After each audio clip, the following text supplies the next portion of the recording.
ஜெபம் செய்வோம்.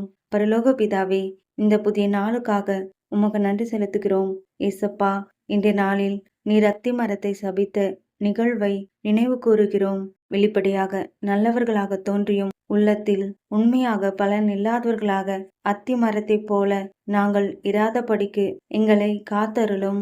இன்று எங்கள் இருதயத்தை ஆராய்ந்து உமக்கு பிடிக்காத அனைத்தையும் நீக்கி நல்ல கனிகள் கொடுக்கும் வாழ்க்கையை வாழ எங்களுக்கு கிருபை தாரும். ஆண்டவரே, எங்கள் உள்ளங்களில் அன்பு, சாந்தி, நீதி, விசுவாசம் போன்ற நல்ல குணங்கள் நிறைந்து அவை எங்கள் வாழ்க்கையில் நல்ல பண்புகளாக வெளிப்பட உதவி செய்யும். எங்கள் விசுவாசம் வெறும் வார்த்தைகளில் அல்ல, எங்கள் செயல்களில் வெளிப்படுமாறு எங்களை நடத்தும். உம்முடைய சித்தத்தின்படி வாழும் இருதயத்தையும் உம்மை மகிழ்விக்கும் வாழ்க்கையும் எங்களுக்கு அருளும். அப்பா, என்றும் நாங்கள் உமக்கு கனி கொடுக்கும் மரங்களாக இருக்க கிருபை தந்ததற்காக உமக்கு நன்றி. இயேசுவின் நாமத்தில் ஜெபிக்கிறோம் பிதாவே.